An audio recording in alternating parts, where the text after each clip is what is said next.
Welcome to Dere's Accountancy. Hello students, welcome two days accountancy. My name is Rohit और आज जो है हम लोग मैक्रो इकोनॉमिक्स का chapter number 2 basic concept of macro economics start करने जा रहे हैं। तो आइए स्टार्ट करते हैं इस चैप्टर को। चैप्टर का नाम हमारा basic concepts of macro economics है। ये हमारा चैप्टर नंबर 2 है स्टूडेंट्स, राइट। अब इस चैप्टर में हम लोगों को क्या क्या पढ़ना है? हम लोगों को सबसे पहले पढ़ना है students domestic territory, normal resident, factor income and transfer income, final good and intermediate good, consumption goods and capital goods, gross investment, net investment, depreciation, net indirect tax और net factor income from abroad. Right student, अब सबसे पहला जो हमारा topic है वो है domestic territory, right. अब डोमेस्टिक टेरिटरी स्टूडेंट्स क्या होता है? डोमेस्टिक टेरिटरी को इकोनॉमिक टेरिटरी भी बोला गया है, राइट। अब इसका डेफिनेशन क्या है कि डोमेस्टिक टेरिटरी जो है वो बहुत इंपॉर्टेंट कंसेप्ट है किसका? नेशनल इनकम अकाउंटिंग का, राइट। यानी अगर नेशनल इनकम को आपको कैलकुलेट करना है, राइट, तो डोमेस्टिक टेरिटरी जो है हमारी वो नेशनल इनकम के पॉइंट ऑफ व्यू से बहुत इंपॉर्टेंट है, राइट। और ये वो टेरिटरी होती है जिसको कंट्रोल कौन करता है? गवर्नमेंट करती है। जहां पर जिसके अंदर, इस टेरिटरी के अंदर लोग यानी पर्सन्स, गुड्स और कैपिटल स्ट्रक्चर जो है, कैपिटल आराम से फ्लक्चुएट करती है। यानी जिस जिस कंट्री तक, मेरा कहने का मतलब ये है कि जिस जिस कंट्री तक मेरे पर्सन, मेरे गुड्स, मेरी कैपिटल जिस जिस कंट्री तक सर्कुलेट होगी फ्रीली, वो हमारी इकोनॉमिक टेरिटरी के अंदर माना जाएगा, राइट स्टूडेंट। अगर हम सिंपल भाषा में बोलें तो डोमेस्टिक टेरिटरी का मतलब क्या होता है? डोमेस्टिक टेरिटरी का मतलब political frontier of a country तो होता ही है। आ गई बात समझ में? यानी अगर हम डोमेस्टिक टेरिटरी के बारे में बात करें तो डोमेस्टिक टेरिटरी एक नैरो, यानी इसमें सिर्फ हमारे पॉलिटिकल बाउंड्रीज उसको समझा जाता है, राइट स्टूडेंट। लेकिन अगर नेशनल इनकम अकाउंटिंग के बारे में हम बात करें तो ये बहुत ही एक छोटा कंसेप्ट है, यानी कि नैरो कंसेप्ट है। लेकिन जो नेशनल इनकम अकाउंटिंग के पर्पस से ये बहुत एक वाइडर कंसेप्ट है, क्योंकि जिस जिस कंट्री तक मेरे पर्सन, गुड और कैपिटल फ्रीली मूव करेंगे तो उस कंट्री तक मेरी डोमेस्टिक टेरिटरी मानी जाएगी, राइट स्टूडेंट। आई होप कि आपको ये समझ में आया होगा। अब आते हैं components of domestic territory, right student. तो कंपोनेंट्स क्या है? सबसे पहला component ships and aircrafts. Ships और एयरक्राफ्ट्स ओन्ड और ऑपरेट कौन कर रहा है? Normal resident country, normal resident कर रहे हैं। यानी नॉर्मल रेसिडेंट का मतलब होता है वो पर्सन्स जो हमारी कंट्री के अंदर रहते हैं और वो पर्सन जो है वो इस चीज को क्या कर रहे हैं? ऑपरेट या कंट्रोल कर रहे हैं, राइट। 2 और मोर कंट्रीज के अंदर, यानी जिस जिस कंट्री तक, अगर मैं अपनी सिंपल भाषा में बोलूं, जिस जिस कंट्री तक मेरे शिप्स, एयरक्राफ्ट्स, राइट, जा रहे हैं, जिसको ऑपरेट कौन कर रहा है? नॉर्मल रेसिडेंट कर रहे हैं हमारी कंट्री के, तो उस कंट्री तक हमारी डोमेस्टिक टेरिटरी मानी जाएगी, राइट। एग्जाम्पल लेते हैं। Planes operated by air India between Russia and Japan are part of Indian domestic territory. यानी जो एयर इंडिया का प्लेन है, अगर एयर इंडिया का प्लेन जापान भी जा रहा है, और रशिया भी जा रहा है, तो हमारी डोमेस्टिक टेरिटरी जो है वो कहाँ तक मानी जाएगी? रशिया और जापान तक मानी जाएगी। Right student. अब जिस जिस कंट्री तक मेरे fishing vessels and offshore operations होंगे, उस कंट्री तक भी मेरी डोमेस्टिक टेरिटरी मानी जाएगी। यानी जिस जिस कंट्री तक मेरे मछली पकड़ने के जहाज, ऑयल तेल निकालने के जहाज वेसल्स, नेचुरल गैस के रिग्स और फ्लोटिंग प्लेटफॉर्म ऑपरेट करेंगे, जिसको ऑपरेट कौन कर रहा है? हमारी कंट्री के रेसिडेंट कर रहे हैं इंटरनेशनल वाटर्स के अंदर, और उनके पास इस चीज को करने के लिए एक्सक्लूसिव राइट्स भी हैं, तो वो हमारी डोमेस्टिक टेरिटरी के अंदर इंक्लूड होगा। Right student. जैसे एग्जांपल लेते हैं कि फिशिंग बोट्स जिनको ऑपरेट कौन कर रहा है? इंडियन फिशरमैन कर रहे हैं इंटरनेशनल वाटर के अंदर, इंडियन ओशन में। राइट। तो उस कंट्री तक हमारी डोमेस्टिक टेरिटरी मानी जाएगी। Right student. थर्ड जो पॉइंट है वो है foreign embassy and military establishment. जिस जिस कंट्री में हमारी एम्बेसीज होगी, कंसुलेट्स होंगे, मिलिट्री स्टैब्लिशमेंट्स होगी जो अब्रॉड में स्टैब्लिश हैं। राइट। जैसे इंडियन एम्बेसी अमेरिका में है,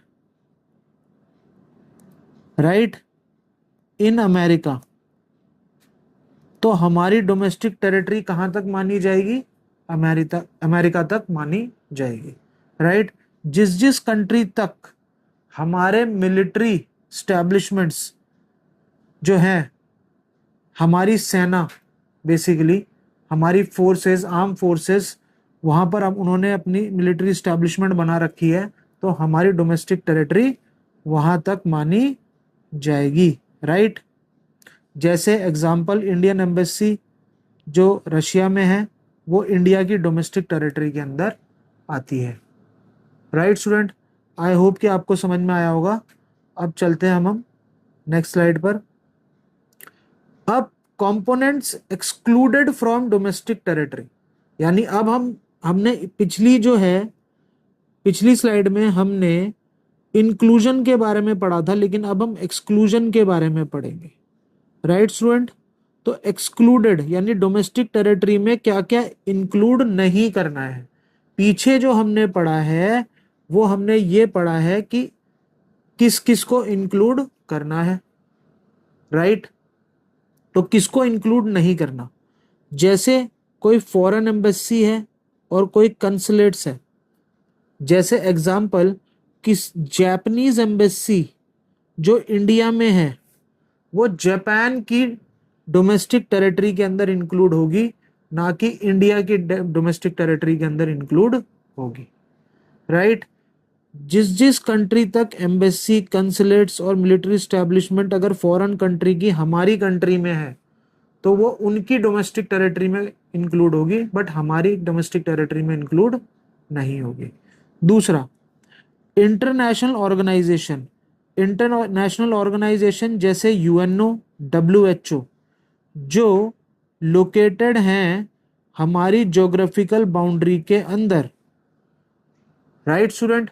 तो इसको भी हम लोग अपनी डोमेस्टिक टेरिटरी के अंदर इंक्लूड नहीं करेंगे। राइट। अब हम चलते हैं नेक्स्ट स्लाइड पर। हमारा जो दूसरा टॉपिक है, अब हमारा दूसरा टॉपिक स्टार्ट हो गया है। सबसे पहला है नॉर्मल रेसिडेंट्स क्या होते हैं। नॉर्मल रेसिडेंट हम किसको कहते हैं? Normal resident of a country का मतलब होता है वो इंडिविजुअल या वो इंस्टीट्यूशन, यानी कोई कंपनी हो गई, कोई फर्म हो गई, who ordinarily resides in the country. यानी नॉर्मल रेसिडेंट बेसिकली कौन होगा? जो रिसाइड करेगा, यानी जो उसी कंट्री में रहेगा, इन द कंट्री, और उसके centre of economic interest, centre of economic interest का मतलब क्या हो गया? जैसे कंजम्पशन, प्रोडक्शन, सेविंग, इनकम, जिसके सारे इकोनॉमिक एक्सपेंडिचर, जिसके सारे इकोनॉमिक इंटरेस्ट उसी कंट्री के अंदर लाए करेंगे, तो हम उसको उस कंट्री का नॉर्मल रेसिडेंट कहेंगे। अगर सिंपल भाषा में हम बोले, नॉर्मल रेसिडेंट वो पर्सन या वो इंस्टीट्यूशन होता है जो उसी कंट्री में रिसाइड करता है, यानी कि रहता है, और उसके इकोनॉमिक इंटरेस्ट उसी कंट्री के अंदर लाए करते हैं। राइट स्टूडेंट, आई होप कि आपको ये समझ में आया होगा। अब हम चलते हैं अपनी नेक्स्ट स्लाइड पर। अब सेंटर ऑफ इकोनॉमिक इंटरेस्ट के अंदर हम लोग दो चीजों को हमें समझना पड़ेगा कि इकोनॉमिक इंटरेस्ट क्या होते हैं। राइट, इकोनॉमिक इंटरेस्ट क्या होते हैं? तो इकोनॉमिक इंटरेस्ट में सबसे पहले जो रेसिडेंट है वो लिव्स और is located with in the domestic territory, जो रहता और हमारी कंट्री के, हमारी डोमेस्टिक टेरिटरी के अंदर है। पहला, इकोनॉमिक इंटरेस्ट के 2 पॉइंट। पहला कि वो पर्सन या वो इंस्टीट्यूशन हमारी कंट्री के अंदर लोकेटेड है या लिव करता है, यानी कि रहता है। उस रेसिडेंट के जितने भी बेसिक इकोनॉमिक एक्टिविटीज होंगी, जैसे इनकम, कंजम्पशन, एक्सपेंडिचर, उसकी अर्निंग, उसकी स्पेंडिंग, उसकी एक्यूमुलेशन। राइट, तो अर्निंग का मतलब हो गया उसकी इनकम, स्पेंडिंग का मतलब हो गया उसका एक्सपेंडिचर, एक्यूमुलेशन का मतलब हो गया उसकी सेविंग, उसी लोकेशन में लाए करेगी, तब हम उसको उधर का नॉर्मल रेसिडेंट मानेंगे। राइट स्टूडेंट, अब हम चलते हैं अपनी नेक्स्ट स्लाइड पर। कैटेगरीज, अब हम उस कैटेगरीज के बारे में डिस्कस करेंगे जिनको हम नॉर्मल रेसिडेंट में कंसीडर नहीं करते। पहला, फॉरेन टूरिस्ट और विजिटर्स जो इंडिया में घूमने आए हैं, राइट, इंडिया में हॉलिडे मनाने आए हैं, या मेडिकल ट्रीटमेंट लेने आए हैं, या इंडिया में पढ़ने आए हैं, या स्पोर्ट्स या कॉन्फ्रेंस के अंदर के लिए आए हैं, वो फॉरेन टूरिस्ट या विजिटर्स को हम लोग नॉर्मल रेसिडेंट नहीं मानेंगे। Right. Second, foreign staff of embassy, यानी एम्बेसी में काम करने वाले ऑफिशियल्स, डिप्लोमेट्स और मेंबर ऑफ आर्म फोर्सेस जो कि कहाँ के हैं? फॉरेन कंट्री के, हमारी कंट्री के लिए नहीं है, हमारी कंट्री के ये ऑफिशियल्स नहीं है, हमारी कंट्री के ये पर्सन नहीं है, ये किसी दूसरी कंट्री में रहते हैं, बट इनके जो स्टाफ है ये हमारे एम्बेसी, मतलब अपनी एम्बेसी के अंदर ये लोग काम कर रहे हैं, तो इनको भी हम लोग नॉर्मल रेसिडेंट के अंदर कंसीडर नहीं करेंगे। UNO, WHO are not considered as normal resident of the country. UNO और डब्ल्यूएचओ को हम कभी भी नॉर्मल रेसिडेंट कंट्री के अंदर कंसीडर नहीं करते। इंटरनेशनल ऑर्गेनाइजेशन के एम्प्लॉयज, यानी अब इस यूएनओ के अंदर जो भी पर्सन काम कर रहे हैं, राइट, उनको भी हम नॉर्मल रेसिडेंट में कंसीडर नहीं करेंगे। जैसे एग्जांपल है American working in UNO office in India is a normal resident of America. वो अमेरिका की नॉर्मल रेसिडेंट में आएगा, लेकिन इंडिया का नॉर्मल रेसिडेंट वो नहीं माना जाएगा। Right student. नेक्स्ट है क्रू मेंबर और सीजनल वर्कर्स। जैसे फॉरेन जहाज, यानी कि पानी का जहाज हो गया, हवाई जहाज हो गए, उनके साथ उनके फॉरेन क्रू मेंबर्स आते हैं, फॉरेन वेसल्स के साथ साथ कमर्शियल ट्रैवलर्स के साथ साथ सीजनल वर्कर्स आते हैं, जो कि हमारी कंट्री में 1 साल से कम के लिए रहते हैं। राइट, तो उसको भी हम नॉर्मल रेसिडेंट नहीं मानेंगे। Okay students. Border workers, those who live near the international borders, वो लोग जो इंटरनेशनल बॉर्डर्स के पास रहते हैं, वो बॉर्डर्स को रेगुलरली क्रॉस करते हैं, दूसरी कंट्री में आकर काम करते हैं और फिर बाद में वापस अपनी बॉर्डर क्रॉस कर कर अपनी कंट्री में वापस चले जाते हैं तो उनको भी हम नॉर्मल रेसिडेंट नहीं मानेंगे। राइट स्टूडेंट, आई होप कि आपको ये स्लाइड समझ में आई होगी अच्छे से। अब हम चलते हैं अपनी नेक्स्ट स्लाइड पर। Exception for international organisation employees. अब कुछ हमने एक्सेप्शंस भी दी हुई हैं, जैसे however if the employee are working for more than 1 year in such international institution then they become the normal resident of a country in which the institutions are located। यानी ये हमारा एक्सेप्शन केस है जो कि बहुत ही ज़्यादा important है। Right, ये एक्सेप्शन क्या कहती है? ये एक्सेप्शन ये कहती है कि कोई भी एम्प्लॉय जो किसी इंटरनेशनल इंस्टीट्यूशन का है, राइट, यानी मान लेते हैं एम्प्लॉय कहाँ का है, एम्प्लॉय है यूएनओ का, और उस यूएनओ में एक अमेरिकन बंदा काम कर रहा है, और वो जो अमेरिकन है वो 1 साल से ज़्यादा के लिए इंडिया में रहा, स्टे मोर देन 1 year, तो हम उसको इंडियन रेसिडेंट मान लेंगे। राइट स्टूडेंट, आई होप कि आपको ये समझ में आया होगा। अब हम चलते हैं अपनी नेक्स्ट एजम्पशन, नेक्स्ट स्लाइड की तरफ। अब आते हैं सिटीजनशिप और रेसिडेंटशिप में डिफरेंस। तो स्टूडेंट्स, सिटीजनशिप जो है वो एक बेसिकली एक लीगल कंसेप्ट है। राइट, ये क्या है? सिटीजनशिप एक लीगल कंसेप्ट है, यानी अगर मैं सिटीजनशिप के अंदर बात करूं तो this is basically a legal concept. Right, कि और लीगल कंसेप्ट का मतलब कि जहां पर उसका बर्थ हुआ है, इंसान जहां पर पैदा हुआ है, तो हम उसको वहीं का सिटीजन मान लेंगे। राइट, सिटीजनशिप 2 तरीके से अराइज होती है। When a person is born in India, जब कोई पर्सन इंडिया में बॉर्न करता है तो उसको ऑटोमेटिकली इंडियन सिटीजनशिप मिल जाती है। या फिर कोई पर्सन बॉर्न करता है आउटसाइड इंडिया, लेकिन वो इंडियन लॉ के तहत सिटीजनशिप के लिए अप्लाई करेगा, तो उसके कुछ रूल्स और रेगुलेशंस होते हैं, अगर वो उसको कंडीशंस को पूरा करता है तो उसको इंडियन सिटीजनशिप मिल जाती है। राइट, लेकिन रेसिडेंटशिप एक अलग टॉपिक है। रेसिडेंटशिप एक इकोनॉमिक कंसेप्ट है। जैसे सिटीजनशिप एक लीगल कंसेप्ट था, तो वैसे ही हमारे लिए रेसिडेंटशिप रेसिडेंटशिप क्या है? एक इकोनॉमिक कंसेप्ट है। राइट, और ये जो इकोनॉमिक कंसेप्ट है ये इकोनॉमिक एक्टिविटीज पर बेस्ड है। An individual is a normal resident of a country. एक इंडिविजुअल को हम एक नॉर्मल कंट्री का रेसिडेंट कब मान लेते हैं? जब वो उस कंट्री में रहता है 1 साल से ज्यादा और उसके इकोनॉमिक इंटरेस्ट भी उसी कंट्री में लाए करते हैं। A person can be a citizen of one country at the same time a resident of another country. Right, मान लेते हैं अभी जो हमने पीछे पढ़ा कि वो जो यूएनओ की ऑर्गेनाइजेशन के अंदर एक अमेरिकन काम कर रहा था,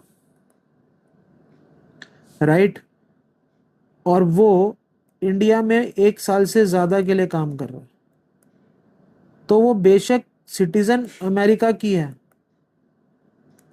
राइट, लेकिन रेसिडेंटशिप के हिसाब से वो इंडियन मानी जाएगी, क्योंकि वो 1 साल से ज़्यादा इंडिया में रह चुकी है और उसके इकोनॉमिक इंटरेस्ट भी उसी कंट्री में लाए कर रहे हैं।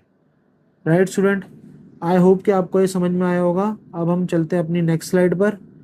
अब आते हैं डोमेस्टिक प्रोडक्ट और नेशनल प्रोडक्ट। डोमेस्टिक प्रोडक्ट का मतलब क्या होता है? डोमेस्टिक प्रोडक्ट के अंदर वो सारी प्रोडक्शन एक्टिविटी या फिर प्रोडक्शन यूनिट्स होती हैं जो हमारी इकोनॉमिक टेरिटरी के अंदर लाए करती है, जिसको कैरी या तो कोई रेसिडेंट या तो कोई नॉन रेसिडेंट कर रहा होता है। फाइनल गुड्स और services produce by foreign nationals by Indian nationals with in the domestic territory. कोई फॉरेन कंपनी है, जैसे फाइनल गुड्स बना रहे हैं, कोई फॉरेन नेशनल जो है वो उसको प्रोड्यूस कर रहा है, ठीक है, एंड बाय इंडियन नेशनल, और हमारी डोमेस्टिक टेरिटरी के अंदर अगर उसको प्रोड्यूस कर रहा है तो बेसिकली उसको हम लोग डोमेस्टिक प्रोडक्ट कहेंगे, और उसकी जो मनी वैल्यू होगी वो डोमेस्टिक इनकम होगी। राइट स्टूडेंट, यानी बेसिकली डोमेस्टिक प्रोडक्ट क्या होता है, जो हमारी डोमेस्टिक टेरिटरी के अंदर, जो हमारी डोमेस्टिक टेरिटरी के अंदर प्रोड्यूस हुआ। अब ये मैटर नहीं करता कि उसको प्रोड्यूस कोई इंडियन कर रहा है या कोई फॉरेनर कर रहा है, राइट। अगर वो हमारी डोमेस्टिक टेरिटरी के अंदर प्रोड्यूस कर रहा है तो उसको हम डोमेस्टिक प्रोडक्ट मानेंगे, जो प्रोडक्शन होगी उसको डोमेस्टिक प्रोडक्ट, और जब हम उसको बेचेंगे या जो उसकी मनी वैल्यू होगी वो हमारी डोमेस्टिक इनकम में इंक्लूड होगी। राइट स्टूडेंट, अब हम चलते हैं नेशनल प्रोडक्ट की तरफ। नेशनल प्रोडक्ट के अंदर production activities of normal resident irrespective of fact whether perform within the economic territory और आउटसाइड इट।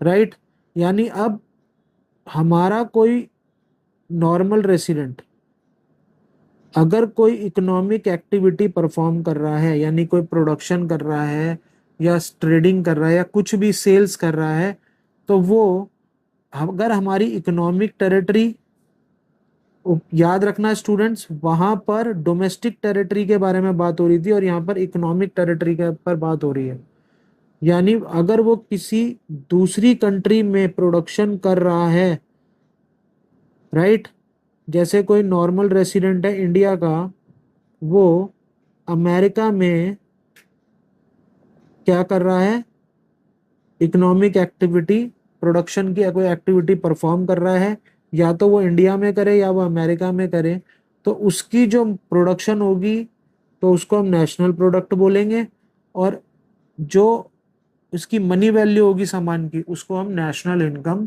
बोलेंगे। राइट स्टूडेंट, अब हम चलते हैं अपनी नेक्स्ट स्लाइड पर। नेक्स्ट स्लाइड में हम लोग देखते हैं कि फैक्टर इनकम और ट्रांसफर इनकम में क्या फर्क है। राइट, फैक्टर इनको समझने के लिए, इनकम को समझने के लिए सबसे पहले आपको फैक्टर सर्विसेज पता होनी चाहिए। फैक्टर सर्विसेज चार होती है हमारे पास, लैंड, लेबर, कैपिटल और एंटरप्रेन्योर। राइट, फैक्टर इनकम जो है उसको कौन रिसीव करेगा, और लैंड को हम लोग क्या देते हैं, रेंट देते हैं, लेबर को हम क्या देते हैं, सैलरी देते हैं या वेजेस देते हैं, राइट, कैपिटल को हम क्या देते हैं, इंटरेस्ट देते हैं, और एंटरप्रेन्योर हम जो है वो प्रॉफिट के लिए काम करता है।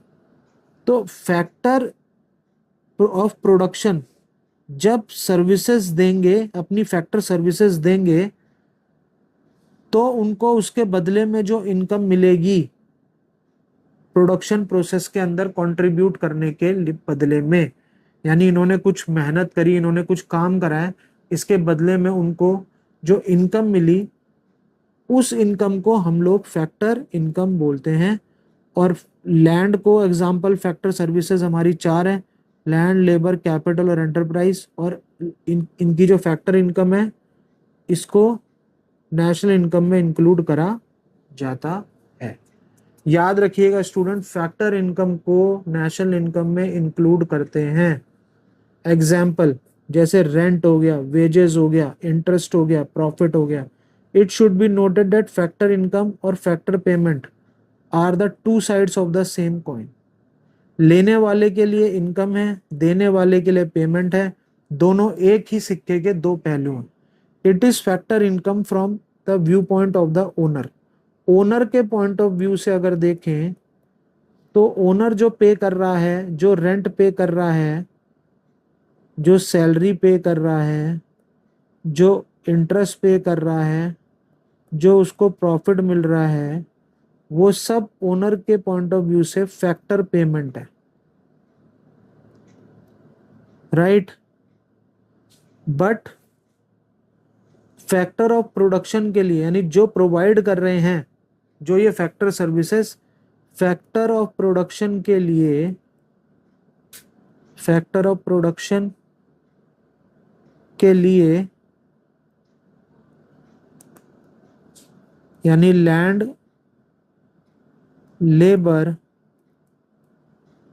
कैपिटल और एंटरप्राइज के लिए ये फैक्टर इनकम है। राइट स्टूडेंट, तो सिर्फ चीजों को देखने का नजरिया है और कुछ भी नहीं। अब हम चलते हैं अपने नेक्स्ट स्लाइड पे। अब आते हैं हम लोग ट्रांसफर इनकम पर। ट्रांसफर इनकम क्या होती है स्टूडेंट? ट्रांसफर इनकम वो इनकम होती है जिसको जो इनकम मिली बिना प्रोडक्शन सर्विसेज में अपना योगदान दिए। यानी ये इनकम मिल जाती है लेकिन इस इनकम के बदले में जो है उसने कोई बदले में कोई प्रोडक्टिव सर्विसेज प्रोवाइड नहीं करी है। राइट, यानी बिना प्रोडक्शन सर्विसेज में अपना कंट्रीब्यूशन दिए बगैर जो इनकम मिल जाती है उसको हम लोग क्या कहते हैं? ट्रांसफर इनकम कहते हैं। ये यूनिलेटरल होती है यानी कि वन साइडेड होती है। और जो फैक्टर पेमेंट होती है, जो फैक्टर इनकम होती है वो बायलेटरल होती है। ट्रांसफर इनकम को कभी भी नेशनल इनकम में इंक्लूड नहीं किया जाता। This point is very important. Transfer income को कभी भी हम नेशनल इनकम में इंक्लूड नहीं करेंगे, लेकिन फैक्टर इनकम को हम नेशनल इनकम में इंक्लूड करेंगे। इसमें किसी भी गुड या सर्विसेज की प्रोडक्शन नहीं होती। राइट, और ये या तो डोमेस्टिक टेरिटरी से भी मिल सकती है, के अंदर से भी मिल सकती है, या फिर अब्रॉड से भी आ सकती है। Example, old age pension, scholarship, unemployment allowance, pocket money etcetera. Right, तो जो टैक्स है, ये पॉइंट बहुत इंपॉर्टेंट है student. Taxes receive by the government are the transfer income of the government. क्योंकि गवर्नमेंट जब आपसे टैक्स लेती है, गवर्नमेंट ने आपसे क्या लिया? गवर्नमेंट ने आपसे क्या ले लिया? टैक्स ले लिया। तो गवर्नमेंट ने इसके बदले में आपको कोई सर्विसेज दी है क्या? कोई सर्विसेज नहीं दी। तो इस वजह से ये टैक्स जो है ये भी एक तरीके का ट्रांसफर इनकम माना जाता है। Right, similarly subsidies paid by the government are transfer payment. सब उसी तरीके से अगर हम सब्सिडीज के बारे में बात करें तो सब्सिडीज भी जो है वो ट्रांसफर पेमेंट होती है। राइट राइट स्टूडेंट, अब हम आगे मूव करते हैं नेक्स्ट स्लाइड पर। अब करंट ट्रांसफर और कैपिटल ट्रांसफर में हमें चीजों को समझना है कि करंट ट्रांसफर क्या होती है और कैपिटल ट्रांसफर क्या होती है। ट्रांसफर रिसिप्ट्स दो तरीके की होती है। यानी जब भी हम ट्रांसफर के बारे में बात करेंगे तो ट्रांसफर को हमने दो पार्ट में ब्रेक कर दिया, एक करंट ट्रांसफर और एक कैपिटल ट्रांसफर। सबसे पहले nature of funding. Current transfer जो होती है वो income made out of income यानी इनकम से होती है, लेकिन जो कैपिटल ट्रांसफर होती है वो वेल्थ से होती है। राइट स्टूडेंट, वो इनकम से नहीं होती, वो वेल्थ से होती है। Purpose, current transfer are meant for consumption process. Current transfer को हम लोग कंजम्पशन के पर्पस से करते हैं, लेकिन कैपिटल ट्रांसफर को हम लोग कैपिटल फॉर्मेशन के पर्पस से करते हैं। यानी एसेट को बढ़ाने के लिए करा जाता है। वैसे frequency, current transfer regular nature की होती है लेकिन कैपिटल ट्रांसफर इरेगुलर की होती है। यानी कि बार बार, जैसे मशीनरी है 10 साल के लिए आपने परचेज करी है, तो ये नहीं है कि आप हर साल उसको 10 साल मतलब 10 ईयर्स के लिए पैसा आपने एक तरीके से क्या कर दिया, ब्लॉक कर दिया है। तो ये कैपिटल ट्रांसफर इरेगुलर होती है, ये सालों में कभी एक बार होती है। लेकिन करंट ट्रांसफर जो होती है वो रेगुलर बेसिस पर होती है। करंट ट्रांसफर के example old age pension, gift, unemployment allowance etcetera. Capital transfer के investment grant, capital gain tax, war, damages etcetera. Right student, अब हम चलते हैं अपनी नेक्स्ट स्लाइड पर। फैक्टर इनकम और ट्रांसफर इनकम में हमें जो है डिफरेंस को समझना पड़ेगा। तो एक बार डिफरेंस देख लेते हैं हम लोग। राइट, तो फैक्टर इनकम क्या होता है? Factor income factor of production को रिसीव होती है। ट्रांसफर इनकम किसको मिलती है? ट्रांसफर इनकम रिसीव होती है, और इस फैक्टर इनकम को लेने के लिए जो फैक्टर सर्विसेज हैं उनको प्रोडक्शन प्रोसेस में अपना योगदान यानी अपना कंट्रीब्यूशन देना पड़ता है। लेकिन ट्रांसफर इनकम में हमें प्रोडक्शन प्रोसेस में कोई भी अपना योगदान नहीं देना पड़ता। ये इनकम मिल जाती है लेकिन इसके बदले में जो है कोई कंट्रीब्यूशन नहीं करना पड़ता। फैक्टर इनकम को नेशनल इनकम और डोमेस्टिक इनकम दोनों में इंक्लूड करा जाता है, लेकिन ट्रांसफर इनकम को ना कभी नेशनल इनकम और ना कभी डोमेस्टिक इनकम इसमें कभी इंक्लूड नहीं करेंगे। इसमें अर्निंग कंसेप्ट होता है, जब तक आप अपना कंट्रीब्यूशन नहीं दोगे तब तक आपको इनकम रिसीव नहीं होगी। लेकिन इसमें सिर्फ रिसिप्ट कंसेप्ट होता है, यानी ये सिर्फ आपको मिल जाती है, इसके बदले में आपको कुछ करना नहीं पड़ता। It is receive by factor of production. इसको कौन रिसीव करता है? फैक्टर ऑफ प्रोडक्शन करते हैं, जैसे लैंड हो गया, लेबर हो गया, कैपिटल हो गया, एंटरप्राइज हो गया, और इसको रिसीव करते हैं हाउस होल्ड और गवर्नमेंट। एग्जाम्पल बहुत इंपॉर्टेंट है स्टूडेंट्स, रेंट, वेजेस, इंटरेस्ट और प्रॉफिट फैक्टर इनकम के, और ट्रांसफर इनकम के कौन से हो गए? Scholarship, old age pension, unemployment allowance etcetera. Right student, अब हम चलते हैं अपनी नेक्स्ट स्लाइड पर। फाइनल गुड और इंटरमीडिएट गुड क्या होते हैं? अब हमारा जो नेक्स्ट टॉपिक है वो हमारा है फाइनल गुड और इंटरमीडिएट गुड।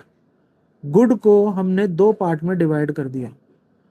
वो चीज़ें जो ह्यूमन वांट को सेटिस्फाई करती है उनको हम गुड्स कहते हैं, और गुड्स को हमने दो पार्ट में क्लासिफाई कर दिया, फाइनल गुड और इंटरमीडिएट गुड। ओके, तो फाइनल गुड क्या होते हैं? फाइनल गुड वो गुड होते हैं जो फाइनल कंजम्पशन, जो या तो कंजम्पशन या फिर इन्वेस्टमेंट के लिए होते हैं। जैसे फाइनल गुड में के अंदर क्या क्या होता है? Goods purchase by consumer house hold, यानी हम लोगों ने जो है गुड अपने खुद के परचेज करने के लिए, पर्पस कंज्यूम करने के लिए अगर हमने गुड को खरीदा है तो वो जो गुड है हमारे लिए फाइनल गुड है। जैसे example, these are meant for final consumption, right? यानी जो भी सामान कंज्यूमर खरीदता है अपने घर के लिए, जो फाइनल कंजम्पशन के लिए खरीदता है वो हमारे लिए फाइनल गुड है। जैसे हाउस होल्ड, जो हम लोग मिल्क खरीदते हैं वो हमारे लिए क्या है? फाइनल गुड है। गुड परचेज बाय फर्म, लेकिन कोई फर्म कैपिटल फॉर्मेशन के लिए किसी गुड को परचेज कर रही है, जैसे कोई मशीनरी परचेज कर रही है, राइट? कैपिटल गुड का एग्जांपल हो गया machinery. These are purchase for investment, right? तो कंपनी इसको इन्वेस्टमेंट के पर्पज से खरीद रही है ताकि फ्यूचर में उसकी प्रोडक्शन इंक्रीज हो जाए। तो जो भी एक्सपेंडिचर आप फाइनल गुड पर करते हो, जो फाइनल गुड पर हाउस होल्ड करेगा वो कंजम्पशन एक्सपेंडिचर होता है, राइट? और जो प्रोड्यूसर करता है सामान की प्रोडक्शन के लिए वो इन्वेस्टमेंट एक्सपेंडिचर होता है। Final good equals to consumption expenditure plus में इन्वेस्टमेंट एक्सपेंडिचर होता है, राइट? यानी अगर आपसे कोई पूछे कि एक्सपेंडिचर ऑन फाइनल गुड निकालना है तो एक्सपेंडिचर ऑन फाइनल गुड के लिए बेटा आपको एक्सपेंडिचर ऑन फाइनल गुड के लिए आप पहले हाउस होल्ड को देखो, राइट? हाउस होल्ड जो कंजम्पशन एक्सपेंडिचर करेगा उसको कंसीडर करो, और जो फर्म है वो अगर उसने कोई इन्वेस्टमेंट एक्सपेंडिचर करा है, राइट, तो उसको हम expenditure on final good consider करेंगे। टोटल हमें इसका एक्सपेंडिचर ऑन फाइनल गुड माना जाएगा, राइट? अब हम आगे नेक्स्ट स्लाइड पर चलते हैं। अब आते हैं इंटरमीडिएट गुड्स क्या होते हैं। इंटरमीडिएट गुड्स वो गुड्स होते हैं जिनको यूज करा जाता है रीसेल या फिर फर्दर प्रोडक्शन के लिए उसी ईयर के अंदर, राइट? यानी कि मिस्टर ए है, अगर ये एक पर्सन है मिस्टर ए, इसने मिस्टर बी से कोई सामान खरीदा, राइट, परचेज करा इसने मिस्टर सी को बेचने के लिए, राइट? तो इसके लिए मिस्टर ए के लिए ये इंटरमीडिएट गुड्स माना जाएगा। इंटरमीडिएट गुड्स वो गुड्स होते हैं जो या तो रीसेल या फर्दर प्रोडक्शन के लिए यूज करे जाते हैं। गुड्स परचेज फॉर रीसेल, अगर कोई गुड है उसको हमने रीसेल के पर्पस के लिए परचेज करा है तो उसको हम लोग इंटरमीडिएट गुड्स कहेंगे। जैसे डेयरी शॉप जो होती है, जो मिल्क परचेज करती है, वो बेसिकली उन डेयरी शॉप के लिए इंटरमीडिएट गुड है, right. Goods use for further production, अब मिल्क परचेज करा स्वीट्स बनाने के लिए, मिठाई बनाने के लिए जो दूध परचेज करा गया है वो भी एक तरीके से इंटरमीडिएट गुड के अंदर आता है, राइट स्टूडेंट। अब हम आगे चलते हैं अपनी नेक्स्ट स्लाइड पर। इंपॉर्टेंट पॉइंट्स हमको याद रखने हैं। इसका मैंने एक ट्रायंगल बना रखा है, उसको आप ध्यान से देखेंगे, आपको काफ़ी अच्छे से समझ में आएगा डिटेल में। सबसे पहले important points about intermediate good, they are generally purchase by one production unit. Intermediate good को एक प्रोडक्शन यूनिट परचेज करेगी दूसरी प्रोडक्शन यूनिट को बेचने के लिए, राइट। और अभी भी इंटरमीडिएट गुड जो होता है, जो परचेज करा गया है, वो अभी भी प्रोडक्शन बाउंड्री के अंदर माना जाता है। However, all purchases by one production unit from other production unit are not intermediate purchase. For example, purchase of building machinery etc. are not intermediate purchase if they are not meant for resale. Right? अगर हमने कोई building purchase करी अपने खुद के रहने के लिए तो वो हमारे लिए फाइनल गुड है, लेकिन अगर हमने कोई बिल्डिंग परचेज करी आगे बेचने के लिए तो वो हमारे लिए इंटरमीडिएट गुड्स है, right. Derive demand, they have derive demand as their demand depend on demand for final goods. उनकी डिमांड जो होती है वो बेसिकली फाइनल गुड की डिमांड पर क्या करती है, डिपेंड रहती है, इस वजह से इसको डिराइव डिमांड बोलते हैं। They are not yet ready to use by the final users, right student.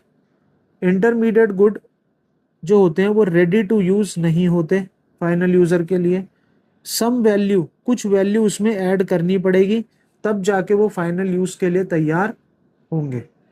For example, sugar purchase by A sweet shop, है ना। अगर कोई स्वीट शॉप है उसने शुगर परचेज करी तो उसके लिए वो इंटरमीडिएट गुड है। As some value is to be added to sugar for making sweet, अगर किसी मिठाई की दुकान ने शुगर को परचेज करा है तो उसके लिए वो इंटरमीडिएट गुड है, क्योंकि उस शुगर का वो यूज करेगी मिठाई बनाने में, राइट। तो अभी भी वो शुगर क्या है, प्रोडक्शन बाउंड्री के अंदर है, राइट, क्योंकि अभी उससे मिठाई बनेगी। ओके, अब आता है डिफेंस गुड। डिफेंस गुड्स जैसे ट्रक हो गया, एयरक्राफ्ट हो गया, व्हीकल्स हो गए, purchase by government to produce defence services and not for market sale fall under the category of intermediate good as they are used to produce defense. Defence goods जो होते हैं जिसमें ट्रक आ गए, army truck आ गए, aircraft आ गए, vehicles आ गए, purchase जो government purchase करती है डिफेंस सर्विसेज के लिए, उसको नॉट फॉर मार्केट, वो मार्केट में सेल करने के लिए परचेज नहीं करती, तो वो भी क्या है, इंटरमीडिएट गुड की कैटेगरी के अंदर नहीं आते हैं, राइट स्टूडेंट। आई होप कि आपको ये समझ में आया होगा। अब हम चलते हैं अपनी नेक्स्ट स्लाइड पर। डिराइव डिमांड हमारा हो गया है, डिफेंस गुड हमारा हो गया है, और अब हमारा जो लास्ट पॉइंट है वो लास्ट पॉइंट हमारा रह गया है value merging. Value of intermediate good is merge with the value of final good. Intermediate good की वैल्यू को आप फाइनल गुड की वैल्यू के साथ जब मर्ज कर लेते हो तो उसको वैल्यू मर्जिंग बोलते हैं। For instance, a miller buys wheat 700 and converted into flour worth 1000. Now the value of flour includes the value of wheat, right? यानी कि 700 का wheat खरीदा मिलर से, और उससे अब मिलर बाइज wheat, फार्मर से मिलर ने wheat खरीदा 700 रुपीज़ का और उसको 1000 का फ्लावर बनाकर मार्केट में बेच दिया, राइट। तो इसको वैल्यू मर्जिंग कहते हैं, क्योंकि इसी 1000 के अंदर वो 700 इंक्लूड है। राइट राइट स्टूडेंट, आई होप कि आपको ये समझ में आया होगा। अब हम चलते हैं अपनी नेक्स्ट स्लाइड पर। नेक्स्ट स्लाइड में प्रोडक्शन बाउंड्री को हमें समझना पड़ेगा। एग्जाम्पल से समझेंगे, बहुत ही इजी है स्टूडेंट्स। फार्मर ए ने कॉटन प्रोड्यूस करा 2000 रुपीज़ का, यानी 2000 रुपीज़ का कॉटन प्रोड्यूस करा और उसको बी को बेच दिया। यानी ए ने प्रोड्यूस करा और बी को 2000 में बेच दिया। बी ने सी उससे धागा बनाया और उसको 3000 का बेच दिया। राइट, और सी ने उस धागे को फाइनल कंज्यूमर को बेच दिया 4500 का। राइट, तो the concept of production boundary is very significant, और यही से पता चलता है, यही डिफरेंस बताता है हमको इंटरमीडिएट गुड और फाइनल गुड का। The production boundary is the line around the productive sector. Production boundary जो होती है बेसिकली वो एक लाइन होती है प्रोडक्टिव सेक्टर पर। As long as good remain within the production boundary, जब तक गुड प्रोडक्शन बाउंड्री के अंदर है, ठीक है, तो उसको हम इंटरमीडिएट गुड मानेंगे। लेकिन जैसे ही वो प्रोडक्शन बाउंड्री को क्रॉस करता है तो वो फाइनल गुड में कन्वर्ट हो जाता है। इन द गिवन फिगर के अंदर आप देख सकते हैं कि 3 प्रोडक्शन यूनिट्स हैं। पहले हो गया फार्मर, फिर आ गया आपका फार्मर से जो है कॉटन उसने बी को बेचा, फार्मर ने बी को 2000 में कॉटन बेचा, बी ने जो थ्रेड वाले को 3000 रुपये में बेचा, थ्रेड वाले ने अल्टीमेट कंज्यूमर को उसको 4500 का बेचा।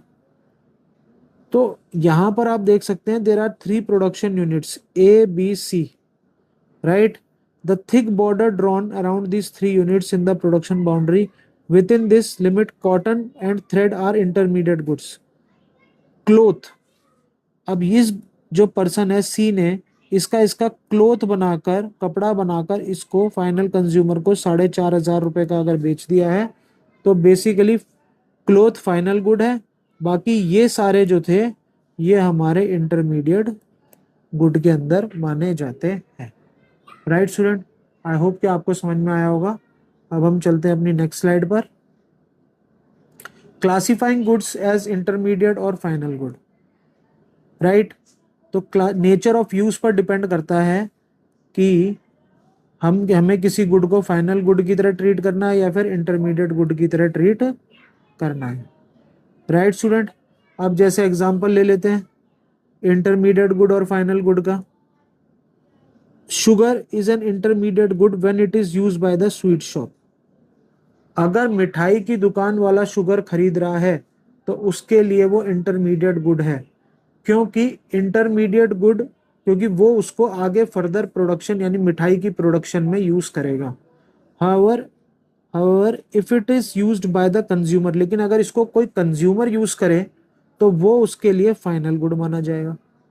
उसी तरीके से डेयरी शॉप के लिए जो मिल्क है वो इंटरमीडिएट गुड है, लेकिन हाउस होल्ड के लिए जो मिल्क है वो फाइनल गुड है। तो हमें इस सब बातों का ध्यान रखना पड़ेगा फाइनल गुड और इंटरमीडिएट गुड को समझने के लिए। स्टूडेंट्स, अब हम चलते हैं अपनी नेक्स्ट स्लाइड पर। नेशनल इनकम में हम लोग हमेशा फाइनल गुड लेते हैं, इंटरमीडिएट गुड को हम कभी भी कंसीडर नहीं करते। Right, only final goods are included in national income. Intermediate goods को कभी भी हम नेशनल इनकम में इंक्लूड नहीं करते। If their value is added again it will be lead to, और अगर हमने ऐसा कर दिया तो हम डबल काउंटिंग की प्रॉब्लम में फंस जाएंगे। डबल काउंटिंग की प्रॉब्लम का मतलब होता है कि हम एक आइटम को 2 या 2 से ज़्यादा बार नेशनल इनकम में जब कैलकुलेट कर लेते हैं तो वो डबल काउंटिंग माना जाता है। जैसे out of wheat and flower only flower final goods है, यानी और जो फ्लावर की जो प्राइस है वो ही नेशनल इनकम में इंक्लूड करी जाएगी। वीट क्या है, इंटरमीडिएट गुड है, तो वीट की वैल्यू को इंक्लूड नहीं करेंगे, राइट। अब the distinction between final and intermediate good is required to estimate correct value of gross domestic product. हमें ग्रॉस जीडीपी की जो है करेक्ट वैल्यू को फाइंड आउट करना है। अगर हम किसी भी वैल्यू को एक या एक से ज़्यादा बार नेशनल इनकम में कैलकुलेट कर लेंगे तो हम डबल काउंटिंग की प्रॉब्लम का शिकार हो जाएंगे, राइट। साइड में हमें ये समझना पड़ेगा, it should always be remembered that the intermediate good are used up in the same year। But ये रिमेम्बरिंग पॉइंट है कि इंटरमीडिएट गुड का जो यूज है वो उसी साल हो जाना चाहिए, right. If they remain for more than 1 year they are treated as final good. लेकिन अगर इनको एक से ज़्यादा साल आपने रख लिया तो फिर ये इंटरमीडिएट गुड नहीं माने जाएंगे, ये फाइनल गुड माने जाएंगे। फॉर एग्जाम्पल, एक्स लिमिटेड ने 10 टन कोल परचेज करा 2023 में ग्लासेस को बनाने के लिए। Only 7 ton coals was used up in 2023। तो 7 ton coal will be taken as intermediate good and the remaining 3 ton coal will be treated as final good and it will be included in national income, right student. यानी अगर आपने intermediate good को एक साल के अंदर अंदर यानी उसी सेम ईयर के अंदर अगर कंज्यूम नहीं करा तो हम तो नेशनल इनकम में उसको इंक्लूड कर लिया जाएगा, राइट स्टूडेंट। अब हम चलते हैं नेक्स्ट स्लाइड पर। फाइनल गुड और इंटरमीडिएट गुड का डिफरेंस है स्टूडेंट, वेरी इंपॉर्टेंट है एग्जाम के पॉइंट ऑफ व्यू से। फाइनल गुड कौन सा होता है, जो फाइनल कंजम्पशन या फाइनल इन्वेस्टमेंट के लिए होता है। इंटरमीडिएट गुड जो होता है वो रीसेल के लिए यूज होता है उसी सेम ईयर के अंदर, या फर्दर प्रोडक्शन के लिए उसी सेम ईयर के अंदर। इसको नेशनल इनकम, फाइनल गुड को नेशनल इनकम और डोमेस्टिक इनकम दोनों में इंक्लूड करते हैं। इसको नेशनल इनकम और डोमेस्टिक इनकम में इंक्लूड नहीं करते। ये रेडी टू यूज होते हैं, ये रेडी टू यूज नहीं होते। ये प्रोडक्शन बाउंड्री को क्रॉस कर चुके होते हैं लेकिन ये अभी भी प्रोडक्शन बाउंड्री के अंदर होते हैं। एग्जाम्पल हमने पीछे देख लिए हैं, milk purchase by household for consumption, car purchase as an investment, ये सब फाइनल गुड है। Milk used in the dairy shop for resale और coal used in the factory for further production, ये सब इंटरमीडिएट गुड है, right student. अब हम चलते हैं अपनी नेक्स्ट स्लाइड पर। अब कुछ हम छोटी छोटी चीज़ें देख लेते हैं ताकि आपको और अच्छे से समझ में आ जाए। जैसे paper purchase by a publisher, अगर कोई पब्लिशर जिसका काम क्या है बुक्स पब्लिश करना, अगर वो पेपर खरीदता है तो उसके लिए वो पेपर इंटरमीडिएट गुड है, right. Furniture purchase by school, यानी अगर कोई स्कूल फर्नीचर परचेज करता है तो वो उसके लिए फाइनल प्रोडक्ट है क्योंकि वो इन्वेस्टमेंट है, right. Milk purchase by household, ये फाइनल प्रोडक्ट है। Purchased of rice by a grocery shop, तो ये इंटरमीडिएट गुड है क्योंकि ग्रोसरी शॉप राइस परचेज कर रहा है फर्दर रीसेल के लिए। Coal use bye manufacturing firms, अगर कोई मैन्युफैक्चरिंग फर्म कोल परचेज कर रही है तो उसके लिए वो कोल इंटरमीडिएट गुड है। कंप्यूटर अगर ऑफिस में इंस्टॉल हुए हैं तो वे भी फाइनल प्रोडक्ट है क्योंकि वो इन्वेस्टमेंट है एक तरीके से ऑफिस के लिए। Coal use by consumer household, अगर मैन्युफैक्चरिंग फर्म कर रही है तो इंटरमीडिएट है, कंज्यूमर हाउस होल्ड कर रहा है तो फाइनल प्रोडक्ट है। Mobile set purchase by A mobile dealer, अगर कोई मोबाइल डीलर मोबाइल परचेज कर रहा है तो उसके लिए वो मोबाइल इंटरमीडिएट है, लेकिन अगर जो खरीद रहा है उसको यूज़ करने के लिए उसके लिए वो फाइनल प्रोडक्ट है। Purchase of pulses by a consumer, अगर कोई कंज्यूमर दालें परचेज कर रहा है तो उसके लिए वो फाइनल प्रोडक्ट है। Chalk duster purchase by a school, ये इंटरमीडिएट गुड है, राइट, क्योंकि these are taken to be used up complete during the same year, right. Fertilisers use by the farmers, अगर कोई फार्मर फर्टिलाइजर यूज कर रहा है तो उसके लिए वो फर्टिलाइजर इंटरमीडिएट गुड है। लॉयर के लिए, अगर कोई लॉयर कोई प्रिंटर खरीद रहा है तो वो उसके लिए एक इन्वेस्टमेंट है तो ये फाइनल प्रोडक्ट है।